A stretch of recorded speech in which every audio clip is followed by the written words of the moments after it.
नमस्कार. 8:30च्या बातमीपत्रात मी विजय कदम आपलं स्वागत करतो. सुरुवातीला एक नजर ठळक बातम्यांवर.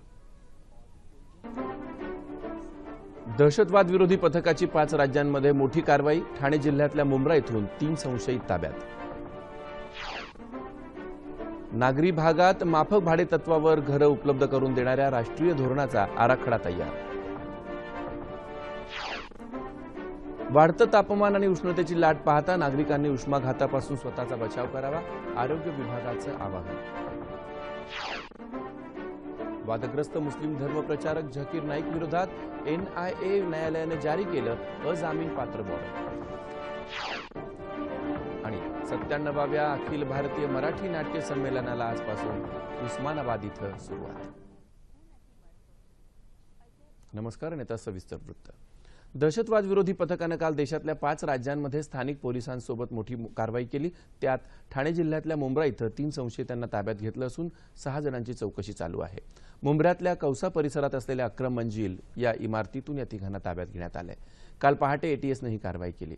नजीम अहमद, हुझैफा नाझीर आणि गुलाफाम अन्सारी अशी या संशयितांची नावं आहेत. त्याशिवाय जालंधर, बिहारमधील नरकटियागंज, बिजनौर आणि मुझफ्फरनगर या ठिकाणी छापे घालून संशयितांना ताब्यात घेण्यात आले. या सर्व व्यक्तींचा परस्परांशी संबंध असून काही दहशतवादी कृत्य करण्यासाठी या सर्वांची एक टोळी सक्रिय होती अशी माहिती दहशतवाद विरोधी पथकाच्या अधिकाऱ्यांना दिली आहे.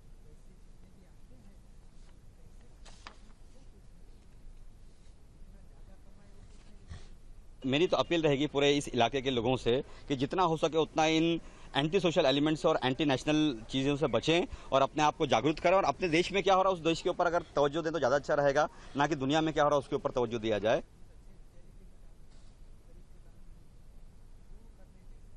नागरी भागात माफक भाडे तत्वावर घरं उपलब्ध करून देणाऱ्या राष्ट्रीय धोरणाचा आराखडा तयार झाला असून तो लवकरच मंत्रिमंडळाच्या मंजुरीसाठी पाठवला जाईल अशी माहिती केंद्रीय नगर विकास मंत्री व्यंकय्या नायडू यांनी काल दिली. नवी दिल्लीत आयोजित करण्यात आलेल्या पत्रकार परिषदेत ते बोलत होते. स्वतःचं घर हे प्रत्येकाचं स्वप्न असतं आणि हे स्वप्न पूर्ण करण्यासाठी सरकार वचनबद्ध आहे असं नायडू म्हणाले. नागरी भागात घर बांधणी प्रकल्प राबवण्याचं आवाहन सरकारपुढे असून राज्य सरकारांनी त्यासाठी सहकार्य करावं असं आवाहन त्यांनी केलं. देशातल्या विविध शहरांमध्ये सुमारे 18 लाख स्वस्त घरं बांधण्यासाठी सरकारनं निधी मंजूर केला आहे असंही त्यांनी सांगितलं.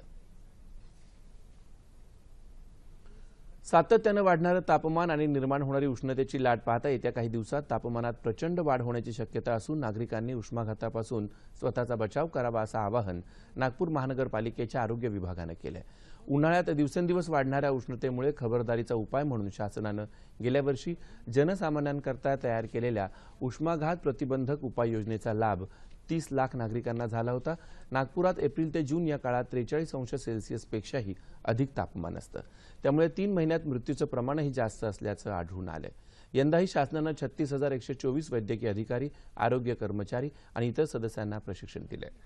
नागपूर शहरात 429 ठिकाणी पाणपोईची व्यवस्था करण्यात आली असून बॅनर्स, फलक आणि इतर माध्यमांच्या सहाय्यानं जनजागृती मोहीम हाती घेतली आहे.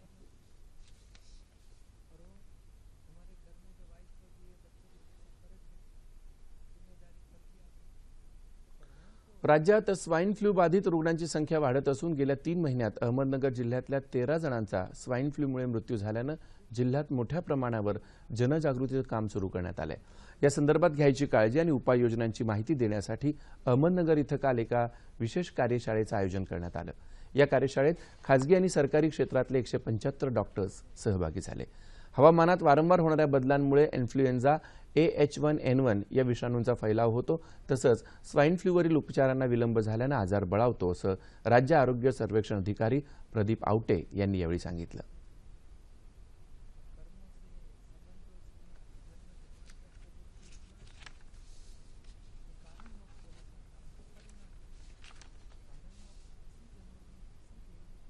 या आजाराकरता ऑसेल्टॅमिविर किंवा ज्याला आपण टॅमिफ्लू म्हणतो हे औषध सहजतेनं उपलब्ध आहे आणि हे औषध या आजारावर अत्यंत गुणकारी आहे. फक्त एक महत्वाची गोष्ट अशी आहे की हे औषध लक्षणं सुरू झाल्यापासून जर 2 दिवसाच्या आत सुरू झालं तर त्याचा प्रभाव खूप चांगला पडतो आणि म्हणून ही आपली जबाबदारी आहे की आपण कुणीही सर्दी, खोकला, ताप अंगावर न काढता डॉक्टरांचा सल्ला ताबडतोब घेणं आणि हे औषध त्यांच्या सल्ल्यानं म्हणजे त्याच्याकरता हट्ट करायची गरज नाही पण त्यांच्या सल्ल्यानं वेळेवर कसं सुरू होईल याकरता प्रयत्न करणं ही महत्वाची गोष्ट आहे. वादग्रस्त मुस्लिम धर्म प्रचारक आणि इस्लामिक रिसर्च फाउंडेशनचा अध्यक्ष झाकीर नाईक विरोधात एनआयए विशेष न्यायालयानं काल अजामीनपात्र वॉरंट जारी केलं. यापूर्वी इस्लामिक रिसर्च फाउंडेशन या संस्थेत आर्थिक गैरव्यवहार आढळल्याप्रकरणी सक्तवसुली संचालनालयाच्या विनंतीवरून विशेष न्यायालयानंही नाईक विरोधात अजामीनपात्र वॉरंट जारी केलं. बेकायदेशीर कृत्य करत दहशतवादाला प्रोत्साहन देण्यासाठी कारवाया केल्याप्रकरणी एनआयए आणि पोलिसांनीही नाईकच्या विरोधात गुन्हा दाखल केलाय. ईडीनं झाकीर नाईक विरोधात समन्स बजावून त्याला हजर राहण्याचे आदेश दिले होते. मुंबईतल्या कोट्यवधी रुपयांच्या आदर्श गृहनिर्माण सोसायटी घोटाळा प्रकरणी राज्याचे माजी मुख्यमंत्री अशोक चव्हाण यांच्यावर कायदेशीर कारवाई करायला राज्यपाल चे विद्यासागर राव यांनी दिलेली अनुमती योग्यच होती, असं प्रतिपादन राज्य सरकारनं काल मुंबई उच्च न्यायालयात एका प्रतिज्ञापत्राद्वारे केलं. या गृहनिर्माण सोसायटीत आपल्या जवळच्या नातेवाईकांना सदनिका देण्याबाबतच्या फाईल्स हाताळण्यात चव्हाण यांची भूमिका संशयास्पद होती. तसंच या प्रकरणी राज्य सरकारनं नेमलेल्या न्यायिक आयोगानंही चव्हाण यांचं हे कृत्य गुन्हेगारी स्वरूपाचं होतं, असं स्पष्टपणे नमूद केल्याचं राज्य सरकारनं आपल्या प्रतिज्ञापत्रात म्हटलंय. अशोक चव्हाण यांनी राज्यपालांचा हा निर्णय बेकायदेशीर आणि अन्यायकारक आहे अशा अर्थाची याचिका न्यायालयात दाखल केली होती. त्यावर राज्य सरकारनं हे प्रतिज्ञापत्र न्यायालयाला सादर केलं. नाशिकच्या लासलगाव कृषी उत्पन्न बाजार समितीत व्यापाऱ्यांच्या आडमुठेपणामुळे कांदा लिलाव बंद ठेवण्यात आलाय. बाजार समिती शेतकऱ्यांकडून खरेदी केलेल्या कांद्याचे पैसे रोखीनं किंवा एनईएफटीद्वारे देण्यास व्यापाऱ्यांनी असमर्थता दर्शवली. धनादेशाद्वारे व्यवहार होत असल्यानं जीवनावश्यक आणि शेतीचा माल खरेदी करण्यासाठी अडचण येत असल्याचं शेतकऱ्यांचं म्हणणं होतं. त्यामुळे जोपर्यंत मागणी पूर्ण होत नाही तोपर्यंत लिलाव बंद ठेवण्याचा निर्णय बाजार समितीनं घेतला आहे.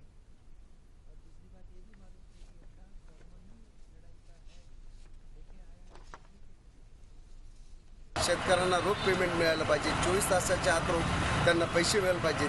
आता सध्या शेतकऱ्यांना या ठिकाणी खरीपाच्यासाठी पूर्व हंगामाची तयारी करायची आहे. काहींना शेतच नांगरायचं आहे, शेतकऱ्यांना बी बियाणं घ्यायचं आहे. शेतकऱ्यांना त्या ठिकाणी खरीप हंगामाची पूर्वतयारी करण्यासाठी त्यांना रोख पैशाची गरज आहे.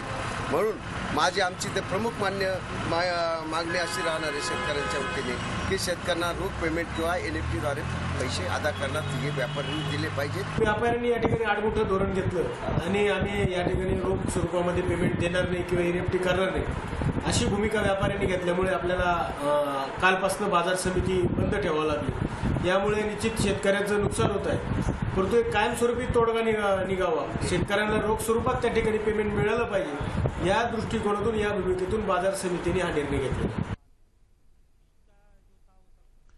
प्रधानमंत्री पीक विमा योजनेत देशपातळीवर जालना जिल्हा अव्वल ठरला असून आज पंतप्रधानांच्या हस्ते जालन्याचे जिल्हाधिकारी शिवाजीराव जोंधळे यांना प्रथम पुरस्कार देण्यात येणार आहे. यावेळी व्हिडिओ कॉन्फरन्सच्या माध्यमातून पंतप्रधान जालना जिल्ह्यातील निवडक शेतकऱ्यांसोबत संवादही साधणार आहेत. राज्यातल्या उद्योजकांचे प्रश्न मार्गी लागून उद्योग क्षेत्राला चालना मिळावी या उद्देशानं भारतीय जनता पक्षाच्या उद्योग आघाडीच्या वतीनं नाशिकमधल्या अंबड इथं राज्यस्तरीय परिषदेचं आयोजन करण्यात आलं आहे. महाराष्ट्र उद्योग आघाडीचे प्रदेशाध्यक्ष प्रदीप पेशकार हे या परिषदेचे संयोजक असून राज्यातल्या 150 प्रतिनिधींनी त्यात भाग घेतलाय. नाशिक महानगरपालिका आणि भाजपच्या सहकार्यातून उद्योजक नाशिककरांना हव्या असलेल्या सर्व सोयी दिल्या जातील अशी ग्वाही नाशिकच्या महापौर रंजना भानसी यांनी या परिषदेत दिली. मेक इन इंडिया या अभियानानुसार उद्योजकांना प्रोत्साहन देऊन बेरोजगारांना रोजगार उपलब्ध करून देण्यासाठी ही आघाडी प्रयत्न करेल असं आश्वासन पेशकार यांनी याप्रसंगी दिलं.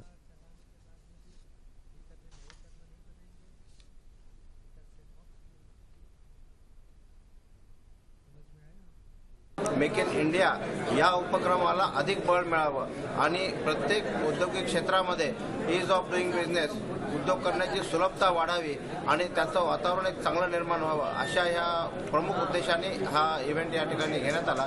आणि या राज्य परिषदेच्या निमित्ताने या सर्व उद्योजकांना एक नवीन योजना सरकारच्या ज्या योजना आहेत त्यांची माहिती सगळी करून देण्यात आली आणि सगळ्या सरकारच्या योजना ह्या तळागाळातल्या छोट्या छोट्या उद्योगापासून ते मोठ्यात मोठ्या व्यावसायिकांपर्यंत कशा पोहोचतील यासाठी उद्योग आघाडी कशी कटिबद्ध होईल या प्रकारचा ठराव या ठिकाणी करण्यात आला. 22 एप्रिल हा दिवस दरवर्षी वसुंधरा दिन म्हणून साजरा केला जातो. उद्या साजऱ्या होणाऱ्या या दिवसाचं औचित्य साधून मुंबईतल्या स्वातंत्र्यवीर सभागृह इथं एका कार्यक्रमाचं आयोजन करण्यात आलं होतं. यावेळी उपस्थित मान्यवरांनी पर्यावरण रक्षण आणि मानवी जीवन या विषयावर उपस्थितांना मार्गदर्शन केलं. यहाँ कोटेश्वर महादेव का प्राचीन शिवालय है. ठाणे जिल्ह्यातला शहापूर तालुका धरणांचा तालुका म्हणून ओळखला जातो. मात्र धरण उशाला कोरड आमच्या घशाला अशी इथल्या आदिवासींची अवस्था असते. शहापूर तालुक्यात तानसा, भातसा, मोडकसागर, वैतरणा अशी मुंबईला पाणी पुरवठा करणारी मोठी धरणं आहेत. मात्र जवळ धरण असूनही इथला आदिवासी मात्र पिण्याच्या पाण्यासाठी दाही दिशा फिरताना दिसतो. चिंतामणवाडी, ठोकरवाडी, ओहळाची वाडी, सावरवाडी, उंबरवणे, नारळवाडी असे एक ना अनेक आदिवासी पाडे पिण्याच्या पाण्यासाठी वणवण करतात. 10 ते 12 किलोमीटर अंतरावरून त्यांना पाणी आणावं लागतं. आमच्या जमिनी धरणासाठी गेल्या, आता आम्हाला पिण्याचं पाणी तरी द्या अशी मागणी त्यांनी मुंबई महापालिका आणि शासनाकडे वारंवार करूनही काहीच उपयोग झालेला नाही. दुसऱ्या गावात जायला लागतंय पाणी आणायला. पाणीच नाही आम्हाला. विहिरी पण आटल्यात, बोरिंगला पण पाणी येत नाही. एवढे वस्तू आणीला पाणी कसा पुरवठायचा आणि परत पाण्यावर दिवस जातो तर पोट कसा भरणार, काम धंदा कसा करणार आम्ही. त्याच्यासाठी मग काही लोक बाहेर जातात, दुसऱ्या गावाला जातात, कुठे असं जिकडे पाणी असलं तिकडे, नाहीतर मग बंधाऱ्याच्या अंगाला जाऊन राहतात. 6-6 महिने पाणी पडल्यावरच घरी येतात. उन्हाचे चटके लागतात तर त्याच्यासाठी आम्हाला किती सोसावं लागतं आणि किती लांब जावं लागतं हे जे करते त्यांनाच कळते. श्रमजीवी संघटनेच्या माध्यमातून त्यांनी यासाठी आंदोलनही पुकारलं आहे. जो शहापूर तालुका सर्व मुंबईला पाणी पुरवठा करतो तोच शहापूर तालुका ताणेने व्याकुल झालेला आहे. जर 1 मे पर्यंत पिण्याच्या पाण्याची व्यवस्था शहापूर टंचाईग्रस्त गावांना जर केली नाही सरकारने, तर जो मुंबईला जाणारा पाणी आहे, मुंबईला जाणारे जे जलवाहिन्या आहेत, या सर्व श्रमजीवी संघटना रोखणार आणि तोडून टाकणार आणि पाणी मुंबईचं रोखणार आहोत आम्ही. संपूर्ण मुंबई शहराला पाणी पुरवठा करणाऱ्या या धरणांच्या माहेर घरातले आदिवासी बांधव मात्र अजूनही तहानलेले आहेत. त्यांना प्रतीक्षा आहे शासनाच्या मदतीची.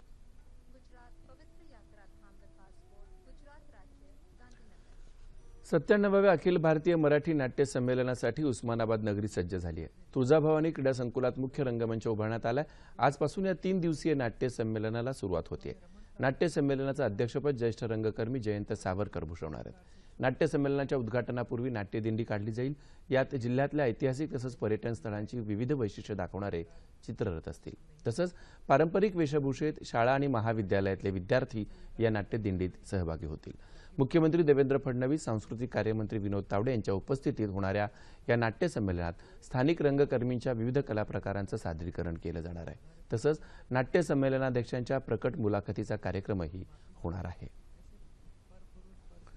सांगली जिल्ह्यात आगलगाव फाटा इथं आज पहाटे टेम्पो ट्रकवर आदळून झालेल्या अपघातात 7 जण ठार झालेत आणि 5 जण जखमी झालेत.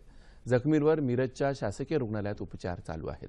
अपघातात दगावलेले सर्वजण कोल्हापूर जिल्ह्यातले असून ते देवदर्शन करून परत येत असताना हा अपघात झाल्याचं पोलिसांनी सांगितलं. हवामान वृत्त.